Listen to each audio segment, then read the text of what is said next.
Kejap. So,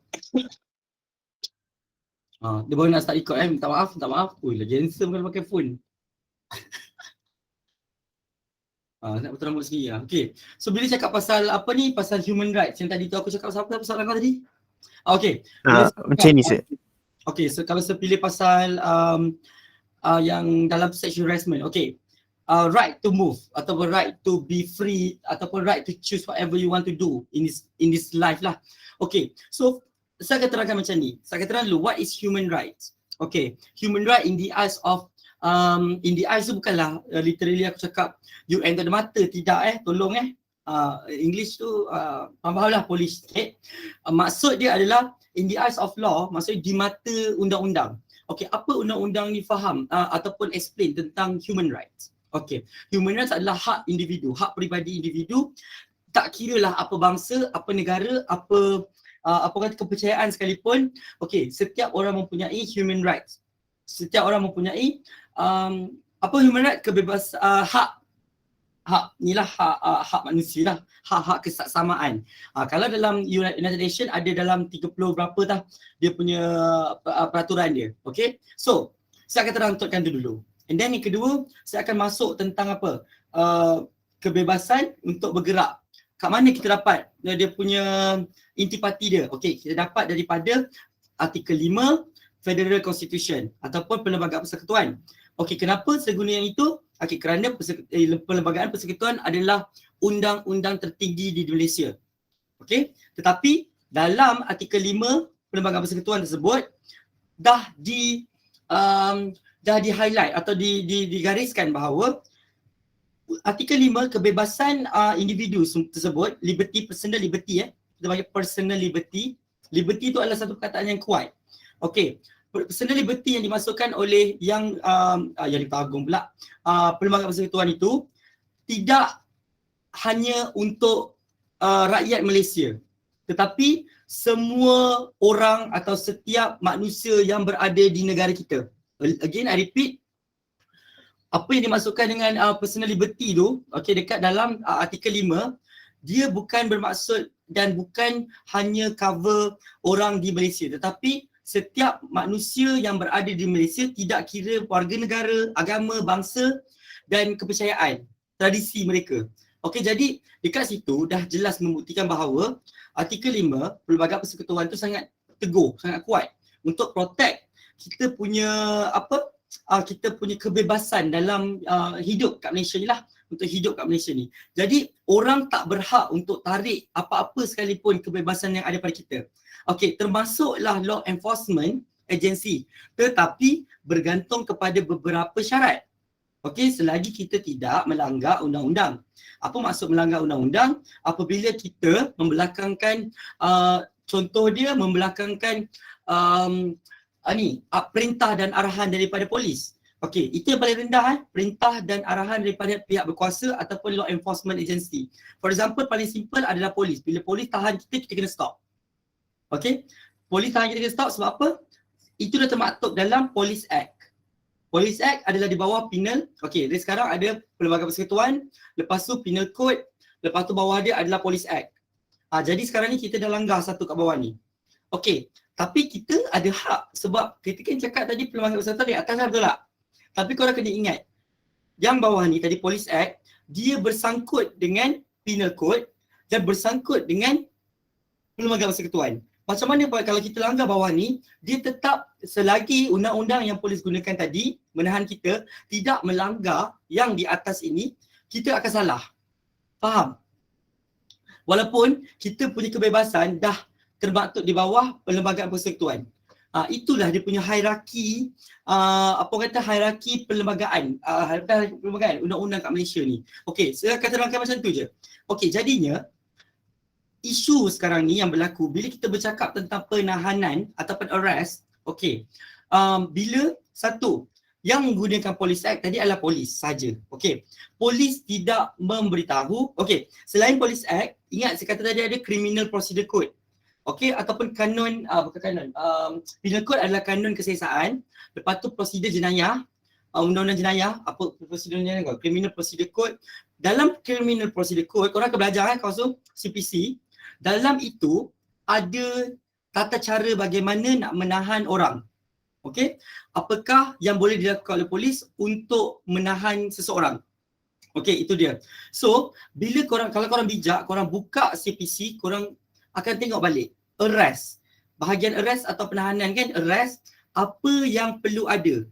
Elemen apa yang perlu ada dan elemen apa yang perlu dijauhi oleh polis. Yang jangan dilakukan oleh polis supaya tidak melepasi ataupun tidak mengatasi undang-undang yang yang sedia ada lah. Contoh dia penal code. Dia kadang-kadang dia ter-overreact atau terlanggar kemuliaan lah. Orang kata kemuliaan perlembagaan ni. Okay. Maknanya dia sekarang dalam CPC dia dah kata dah, arrest ni macam mana dia buat. Kau kena tahan orang, okay, kena bagi tahu mereka ditahan atau tidak. Yang kedua, lepas tu kena bagi tahu apa? Apakah jenis kesalahan. Lepas tu kena bagi tahu juga, kena berikan mereka tempoh untuk mereka menghubungi diorang punya pengamal undang-undang. Okay, maknanya MI have the right to call my lawyer. Okay, you have to give that right. Because itu adalah undang-undang yang termaktub di bawah CPC dan juga penal code. Dan juga tengok balik perlembagaan persekutuan. Ada dalam artikel 5. Kau ada hak untuk personal liberty. Nampak tak macam mana saya kaitkan? Itu satu. Jadinya bila kata pasal arrest, okey, dah nampak saya dah explain yang tadi tu.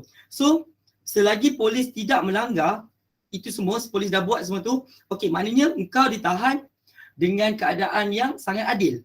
Okey, tapi kalau kau tak diberikan maklumat tentang penahanan kau ataupun kau tak diberikan maklumat tentang kenapa kau ditahan, apa kesalahan kau, kau tak diberikan masa untuk telefon kau punya pengamal undang-undang, itu dah dikira melanggar tata cara lah dalam CPC dan juga dalam Perlembagaan Persekutuan. Itu yang saya maksudkan. Dan relatekan balik.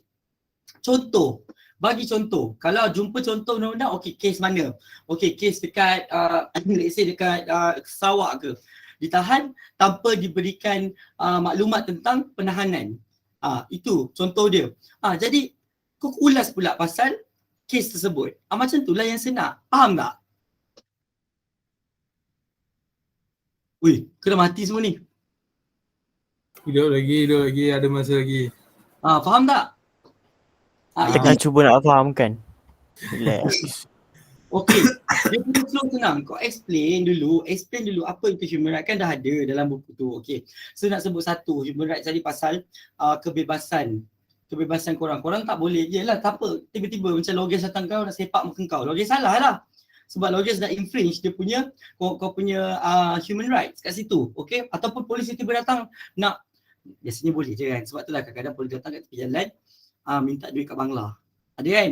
Itu kira dah melanggar lah tu. Melanggar hak, kecuali kalau Bangla tersebut memang tak ada, orang kata tak ada identity card, tak ada, dia punya semua tak ada benda. Tapi tak ada, itu tidak bermaksud yang polis boleh suka-suka hati minta duit. Betul tak?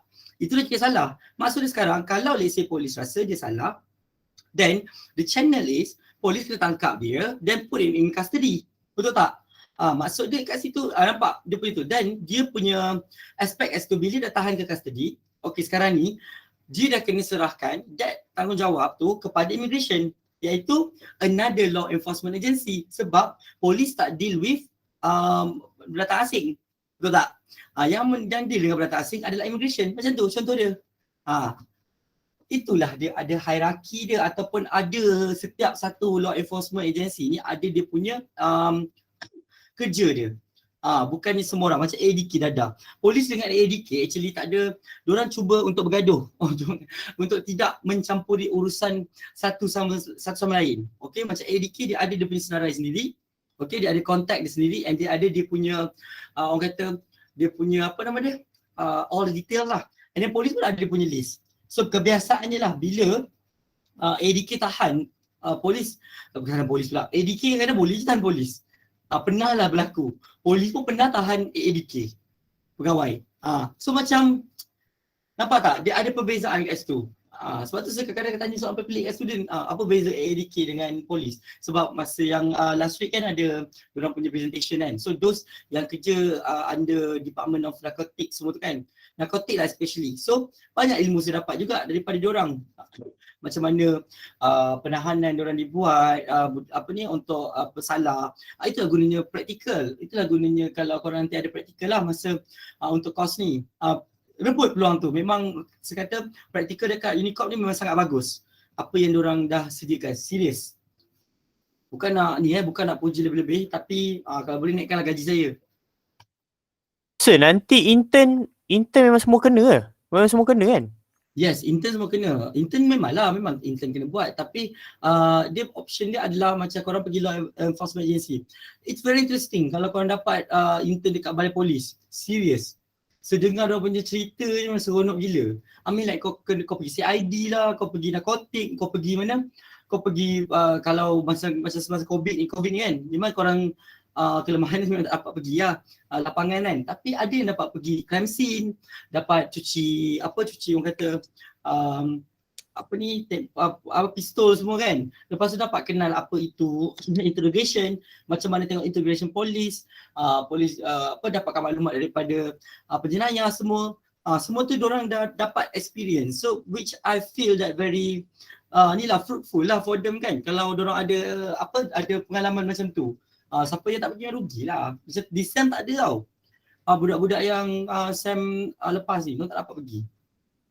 Sebab COVID. So polis di Raja Malaysia decided to freeze lah. Dah.